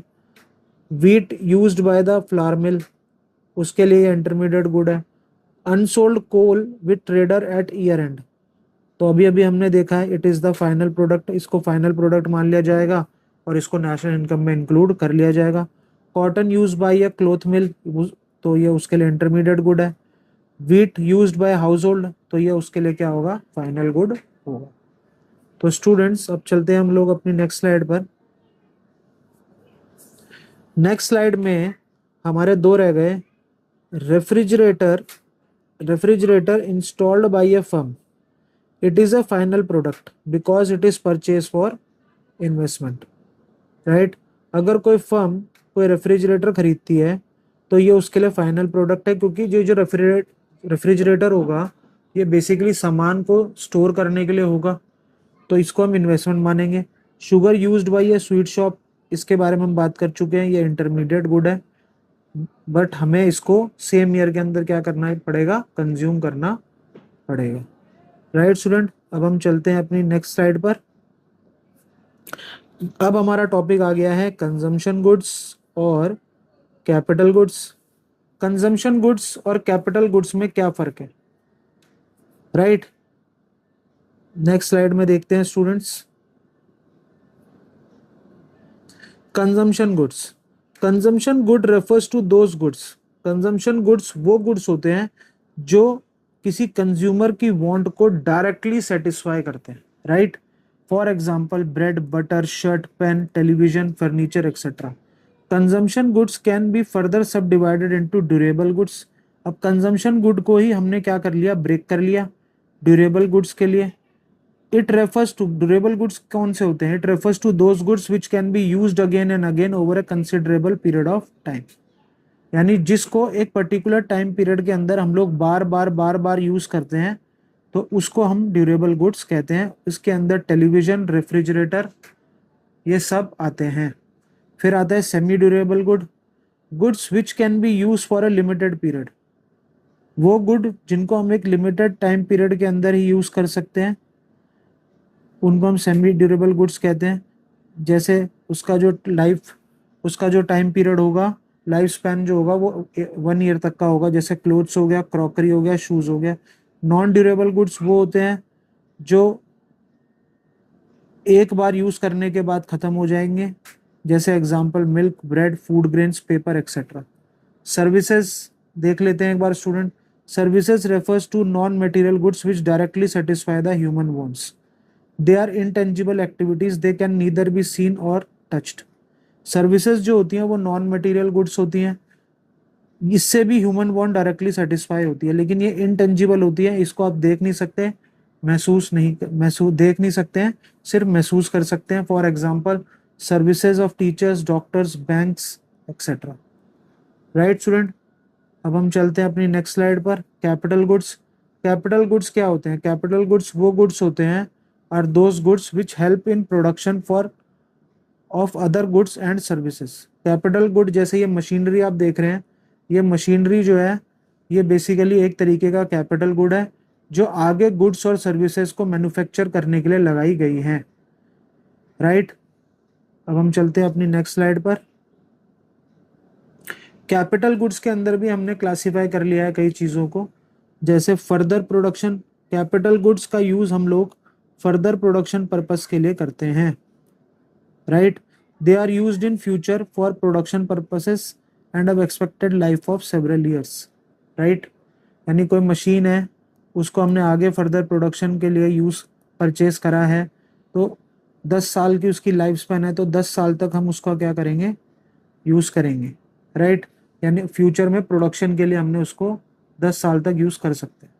Identity preservation, production capital goods की जो आइडेंटिटी होती है, they do not lose their identity in the production process, they do not gate merged in the process of production. Capital goods ना तो प्रोडक्शन प्रोसेस में अपनी identity को loose करते हैं और ना ही प्रोडक्शन के साथ मर्ज हो जाते हैं। मेंटेनेंस रिक्वायरमेंट, टाइम आपको पता ही है कि कोई मशीनरी है तो एक पर्टिकुलर टाइम पीरियड के बाद उसको रिपेयर कराना पड़ता है, फिर एक पर्टिकुलर टाइम पीरियड के बाद उसको रिप्लेसमेंट करनी पड़ती है, क्योंकि टाइम के साथ साथ उस पर हमेशा क्या लगता रहता है, डेप्रीसिएशन लगता रहता है, राइट स्टूडेंट। अब हम अगले स्लाइड की तरफ चलते हैं।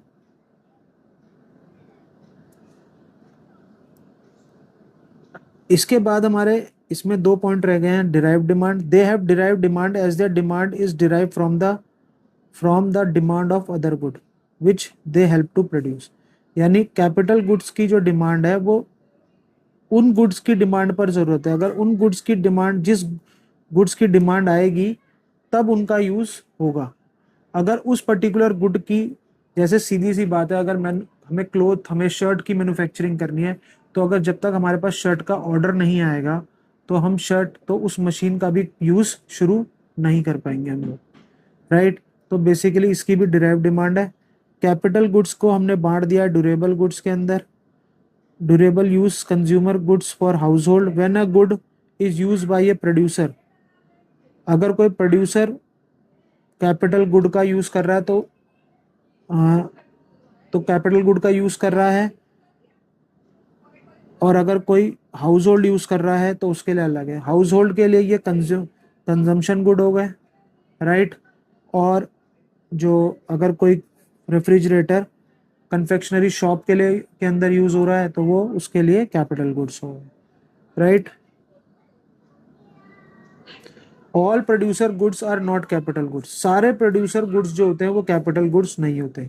एग्जाम्पल, जैसे it includes raw material like coal, wood, etc. They are not capital good as they cannot be repeatedly used in the production process. इसको सिंगल यूज प्रोड्यूसर गुड कहते हैं। कैपिटल गुड का मतलब होता है फिक्स एसेट, जैसे plant and machinery, जिसको आप प्रोडक्शन प्रोसेस में बार बार बार बार एक पर्टिकुलर टाइम इंटरवल के अंदर यूज करते हो, तो वो कैपिटल गुड्स माना जाता है, राइट।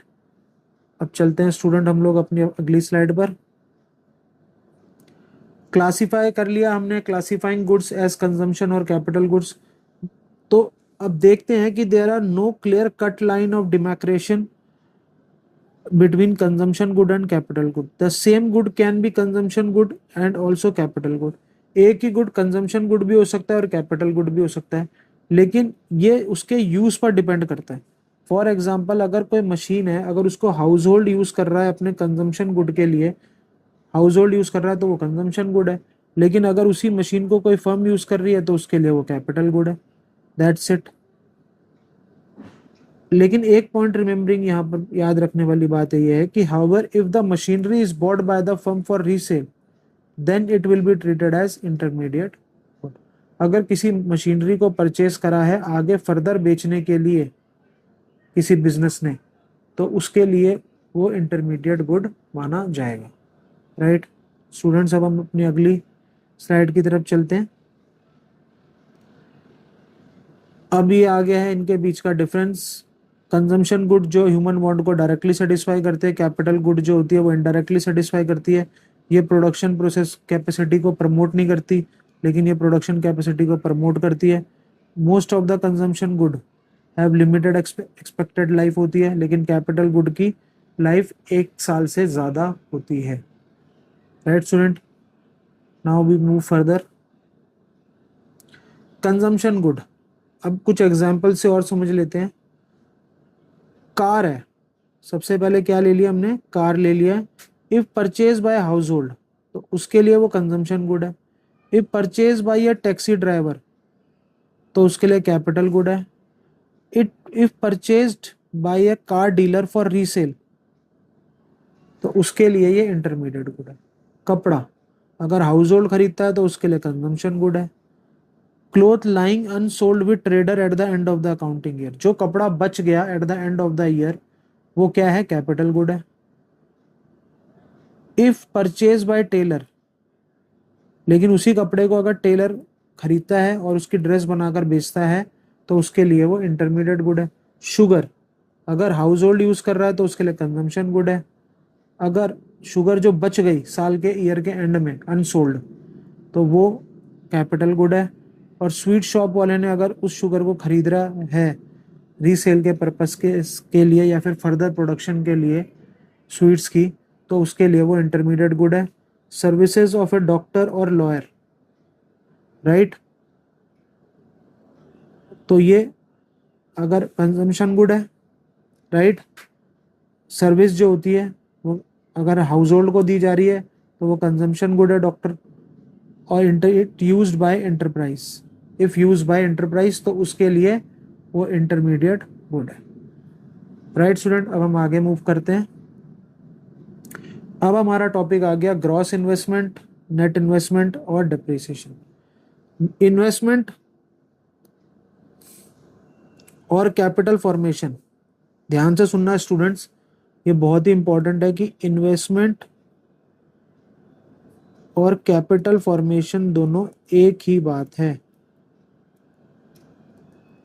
राइट, इसका मतलब होता है कि आप अपने कैपिटल स्टॉक में एडिशन कर रहे हो, तब हम उसको कैपिटल फॉर्मेशन या क्या कहेंगे, इन्वेस्टमेंट कहेंगे। For example, construction of building, purchase of machinery, addition to inventories of goods, investment can be looked up in two forms, gross investment और नेट इन्वेस्टमेंट। यानी इन्वेस्टमेंट को दो तरीके से देखा जाता है, ग्रॉस इन्वेस्टमेंट और नेट इन्वेस्टमेंट के पॉइंट ऑफ व्यू से। अब हम आगे चलते हैं और इसको और डिटेल में समझते हैं। ग्रॉस इन्वेस्टमेंट का मतलब क्या होता है? Gross investment is addition of the stock of capital before making allowance for depreciation. यानी ग्रॉस इन्वेस्टमेंट के अंदर डेप्रिसिएशन इंक्लूड होता है। राइट, उसके लिए हमने कोई, यानी डेप्रिसिएशन लगाने से पहले जो हमने इन्वेस्टमेंट करी है, जैसे हमने कोई मशीन खरीदी है और उस मशीन पर हमने अभी डेप्रिसिएशन नहीं लगाया है, तो वो ग्रॉस, उस मशीन की वैल्यू जो है वो बेसिकली ग्रॉस इन्वेस्टमेंट है। कैपिटल स्टॉक के अंदर फिक्स एसेट आती है और अनसोल्ड स्टॉक आता है। Right, gross investment is the expenditure on purchase of fix asset. Gross investment क्या होती है? जो भी पैसा हमने फिक्स एसेट के परचेज पे लगाया है उसको हम लोग ग्रॉस इन्वेस्टमेंट बोलते हैं। Unsold stock during the accounting year, और जो बच गया साल के एंड में उसको भी हम लोग ग्रॉस इन्वेस्टमेंट में लेते हैं। Gross investment does not indicate the actual change. Gross investment से हमको इकोनॉमी के प्रोडक्टिव एसेट्स के अंदर चेंज कभी नहीं पता चलेगा, और ना ये कभी बताता है, ना ये कभी इंडिकेट भी करता है। During the production process some amount of fix capital is used up.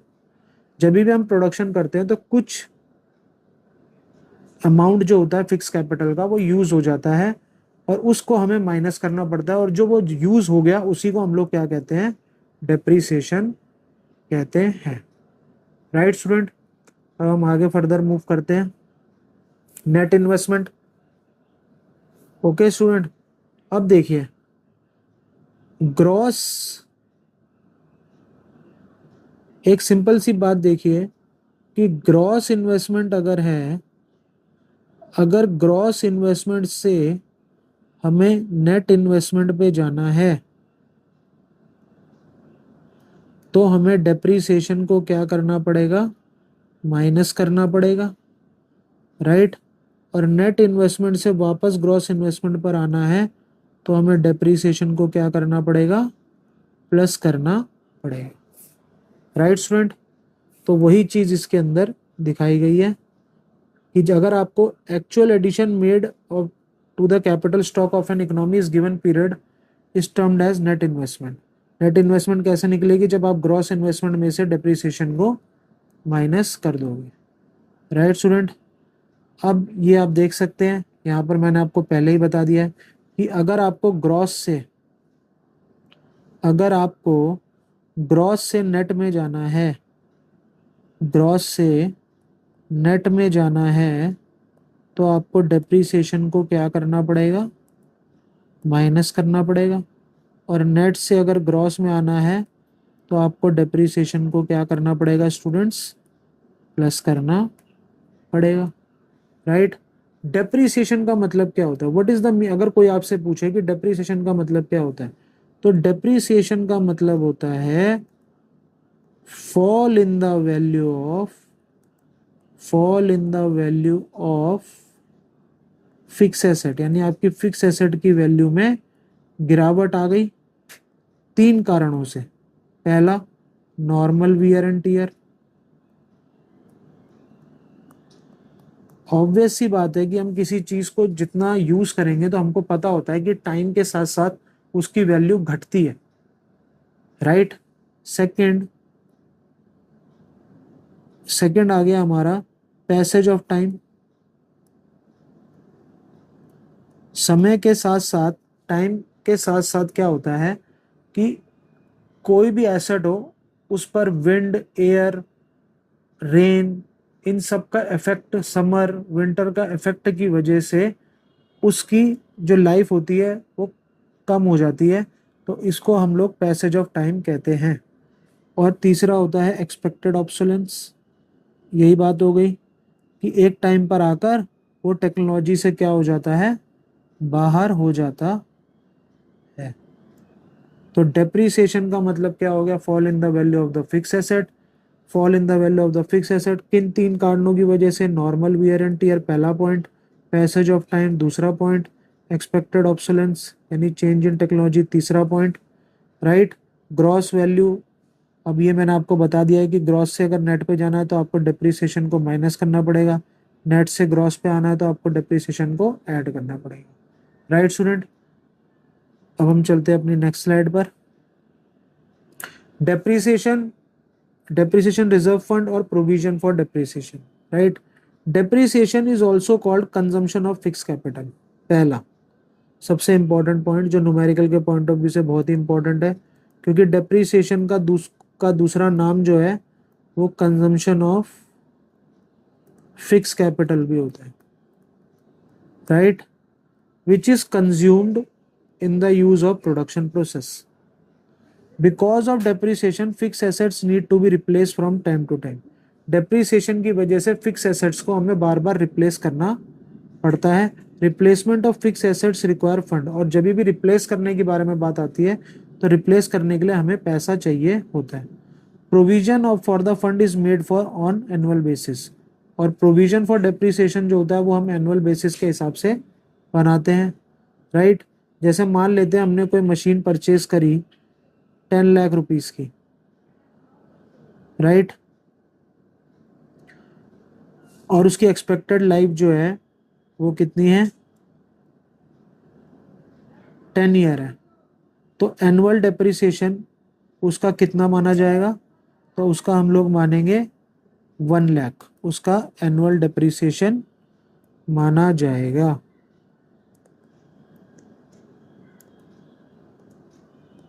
Right student. अब हम चलते हैं अपनी नेक्स्ट स्लाइड पर। डेप्रीसिएशन ऑफ एसेट, अभी हमने बात करी है normal wear and tear, continuous use, जितना हम किसी एसेट को करते जाएंगे उसकी प्रोडक्टिव कैपेसिटी और वैल्यू कम होती जाएगी। Passage of time, fix asset की वैल्यू समय के साथ साथ क्या होती रहती है, कम होती रहती है, राइट। अगर आप उसको यूज भी नहीं करोगे, नेचुरल फैक्टर्स जैसे रेन, विंड, वेदर की वजह से भी पड़े यानी जब अगर हम उसको यूज ना करें और वो ऐसे ही पड़ी हुई है तो भी उस पर क्या होता रहेगा, डेप्रीसिएशन लगता रहेगा। एक्सपेक्टेड ऑब्सोलेंस, एक टाइम पर के बाद वो टेक्नोलॉजी से क्या हो जाएगी, बाहर हो जाएगी, राइट स्टूडेंट। अब हम चलते हैं अपनी नेक्स्ट स्लाइड पर। Expected and unexpected obsolescence, value of fix asset में डिक्रीज, हमें पता होता है कि हमारी फिक्स एसेट की वैल्यू में डिक्रीज आएगा या तो एक्सपेक्टेड ऑब्सोलेंस या फिर अनएक्सपेक्टेड ऑब्सोलेंस। एक्सपेक्टेड ऑब्सोलेंस क्या होता है कि टेक्नोलॉजी में चेंज आ गया तो डिमांड में भी चेंज आ गया गुड्स और सर्विसेज की, ठीक है। तो एज एक्सपेक्टेड ऑब्सोलेंस एक एक्सपेक्टेड लॉस होता है, राइट, और इसको हम लोग डेप्रीसिएशन रिजर्व फंड बनाकर प्रोविजन बना सकते हैं इसके रिगार्डिंग।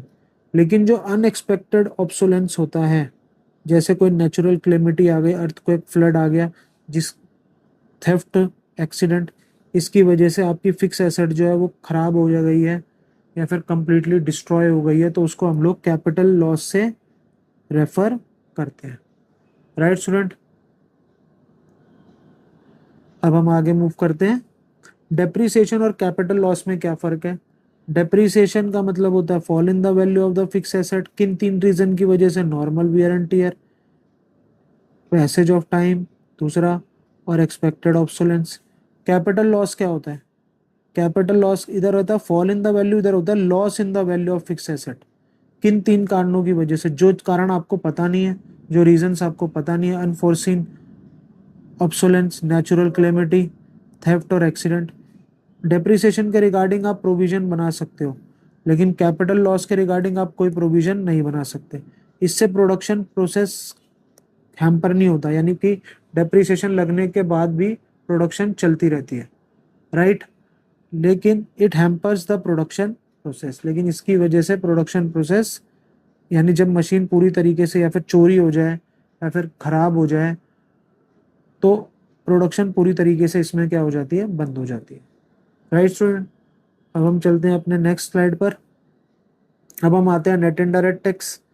नेट इनडायरेक्ट टैक्स का मतलब क्या होता है? नेट इनडायरेक्ट टैक्स का फॉर्मूला आपके सामने दे रखा है कि इनडायरेक्ट टैक्स में से जब आप सब्सिडीज को माइनस कर दोगे तो आपका नेट इनडायरेक्ट टैक्स आ जाएगा, right.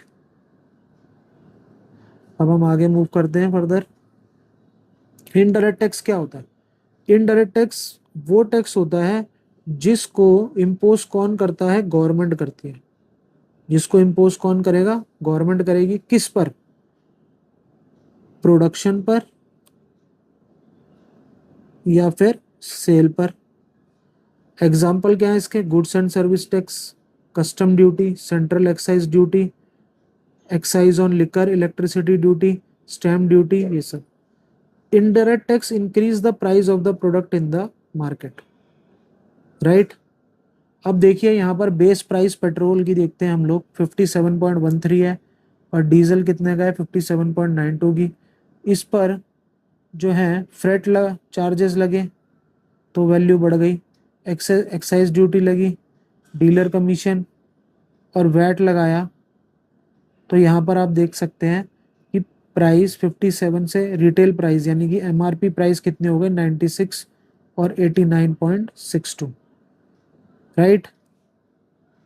If cost of producing one set of speaker is 500, अगर किसी स्पीकर को बनाने की कॉस्ट 500 रुपये है और गवर्नमेंट उस पर 10% जीएसटी लगा देती है तो 500 का 50% हो गया 50 रुपीज, राइट।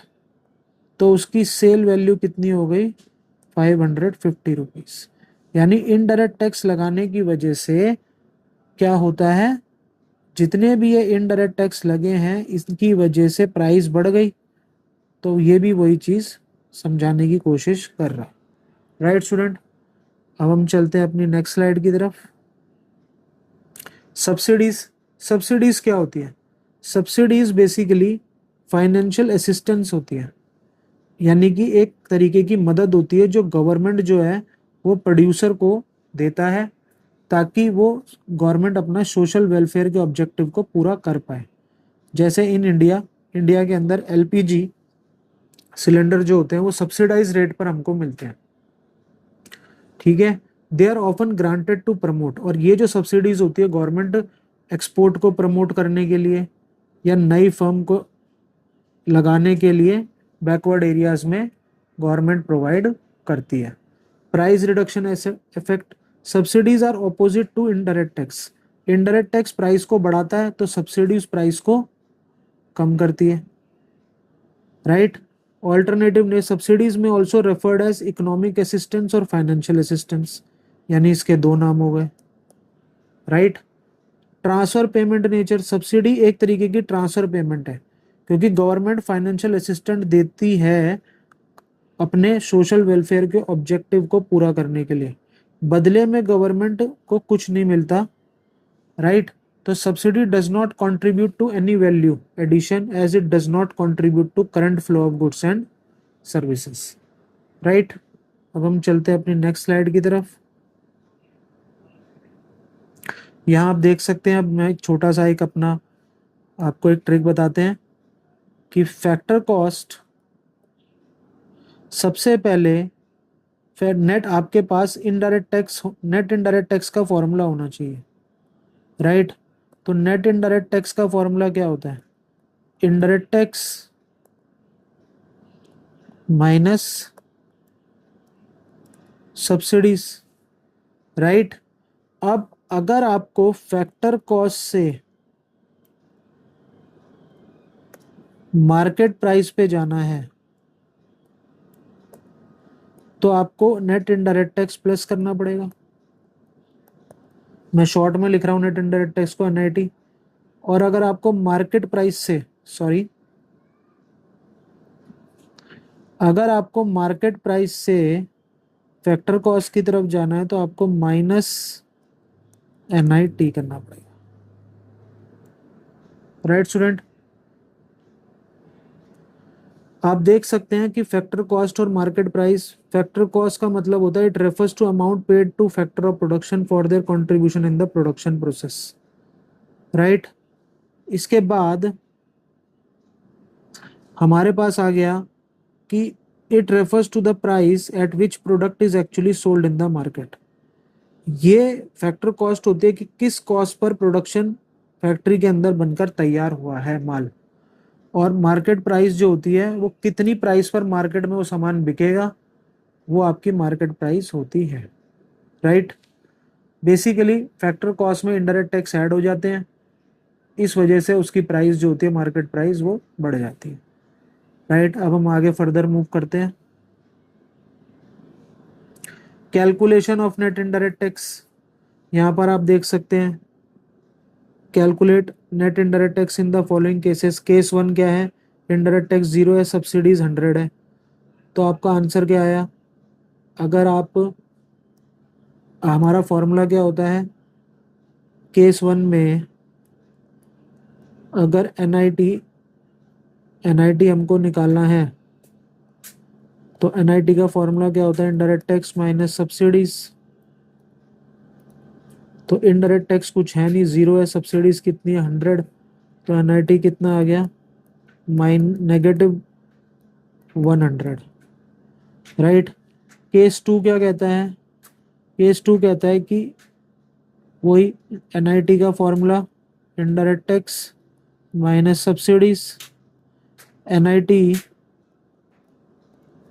कितना हो गया, NIT में इनडायरेक्ट टैक्स की वैल्यू हमें कितनी दे रखी है 250, सब्सिडीज हमने क्या मानी है 0, तो हमारी NIT कितनी आ गई 250। केस 3 में, ये केस 2 था, केस 3 में आपको ये समझाने की कोशिश करी जा रही है कि NIT का फॉर्मूला होता है इनडायरेक्ट टैक्स माइनस सब्सिडीज। तो NIT इनडायरेक्ट टैक्स कितने का, 200 का, सब्सिडीज 120 की, तो NIT हो गया 80, राइट स्टूडेंट। अब हम चलते हैं अपने नेक्स्ट स्लाइड की तरफ। अब आते हैं net factor income from abroad, यानी कि इसका शॉर्ट में फॉर्मूला है, इसको हम लोग शॉर्ट में क्या बोलते हैं, NFIA। इसका फॉर्मूला क्या कहता है, इसका फॉर्मूला कहता है factor income from abroad minus factor income to abroad. इसी फॉर्मूले से इन्होंने डेफिनेशन बनाई है कि it is the difference between factor income from abroad and factor income paid to abroad, right. Factor income from abroad is the income earned by the normal resident of a country from the rest of the world. यानी factor income from abroad का मतलब है कि हमारा normal resident, यानी जो हमारी country का नागरिक है, वो कंट्री के रेसिडेंट ऑफ ए कंट्री जो रेस्ट ऑफ द वर्ल्ड से जो इनकम कमा रहा है, वेजेस और सैलरीज की फॉर्म में, रेंट की फॉर्म में, इंटरेस्ट की फॉर्म में, डिविडेंड या रिटेन अर्निंग की फॉर्म में, तो उसको हम लोग फैक्टर इनकम फ्रॉम अब्रॉड कहते हैं। फैक्टर इनकम टू अब्रॉड का मतलब क्या होता है, हमारा नॉर्मल रेसिडेंट, हमारी कंट्री का नॉर्मल रेसिडेंट दूसरी कंट्री के नॉन रेसिडेंट को जितना पैसा पे कर रहा है वो फैक्टर इनकम टू अब्रॉड के अंदर आएगी, राइट। अब हम चलते हैं अपनी नेक्स्ट स्लाइड की तरफ। सिग्निफिकेंस क्या है इसका, NFIA का सिग्निफिकेंस ये है कि डोमेस्टिक इनकम और national income, in practical estimate domestic income is estimate first and then national income. पहले हमें डोमेस्टिक इनकम निकालनी पड़ती है, फिर हमें नेशनल इनकम निकालनी पड़ती है, तो हमें इसको समझना पड़ेगा। डोमेस्टिक इनकम से अगर नेशनल इनकम में जाना है तो हमें NFIA यानी net factor income from abroad plus करना पड़ेगा, और नेशनल से अगर डोमेस्टिक में आना है तो उसमें से net factor income from abroad को माइनस करना पड़ेगा, राइट। इसके अंदर इन्हीं सब बातों को बताया गया है। अब हम चलते हैं स्टूडेंट आगे नेक्स्ट स्टूडेंट्स ये हमारी नेक्स्ट स्लाइड है। NFIA हमारी पॉजिटिव भी हो सकती है, हमारी नेगेटिव भी हो सकती है और जीरो भी हो सकती है।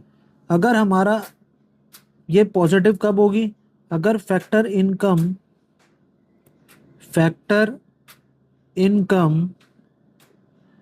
फ्रॉम अब्रॉड ग्रेटर देन होगा फैक्टर इनकम टू अब्रॉड से, राइट। ये नेगेटिव कब होगी? जब फैक्टर इनकम फ्रॉम अब्रॉड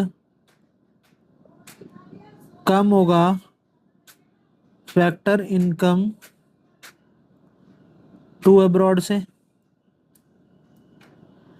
और जब ये दोनों इक्वल होगी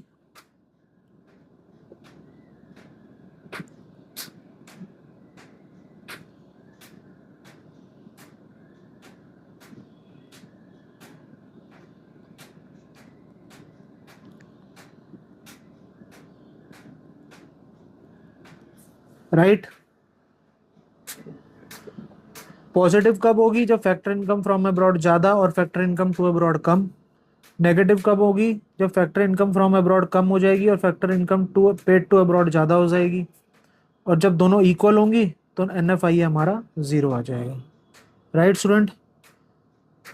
अब हम आगे फर्दर मूव करते हैं, कंपोनेंट्स देख लेते हैं students.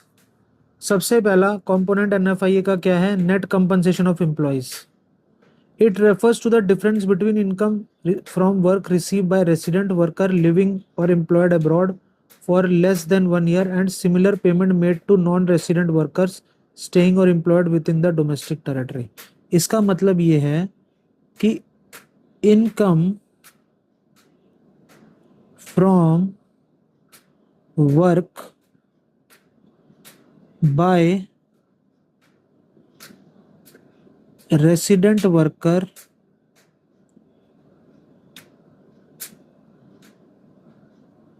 living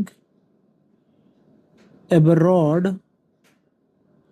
minus income paid to worker by non-resident living in domestic territory, right. Same concept यहीं पर भी यूज हुआ है कि हमारे रेसिडेंट ने अब्रॉड में कितना पैसा कमाया, राइट, और नॉन रेसिडेंट ने हमारी डोमेस्टिक टेरिटरी में कितना पैसा कमाया, right.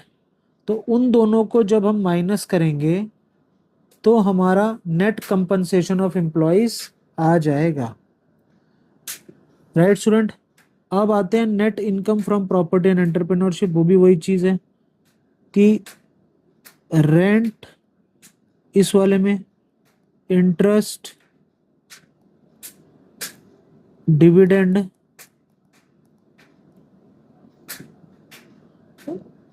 received by resident of a country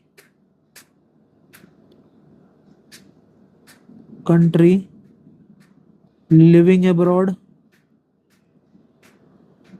right, और rent, interest, dividend paid by non-resident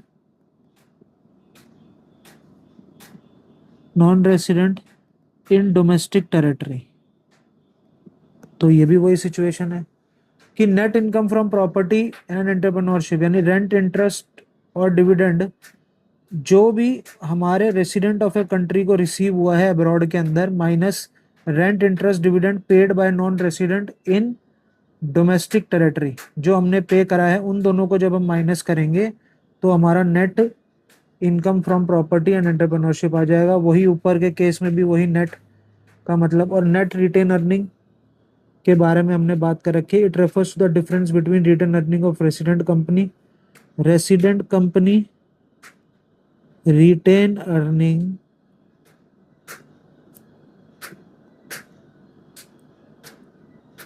of resident company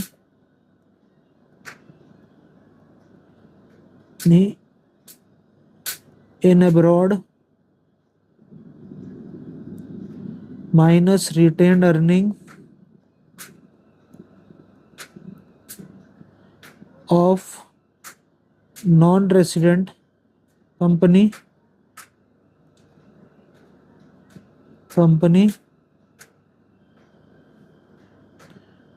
in domestic territory।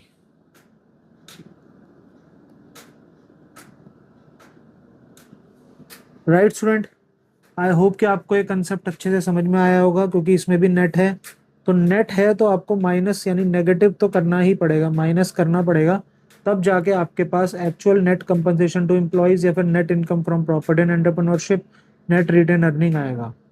Right students, बस आज के लिए अब इतना ही। Thank you so much. I hope कि आपको ये वीडियो पसंद आएगी। मिलते हैं नेक्स्ट वीडियो में।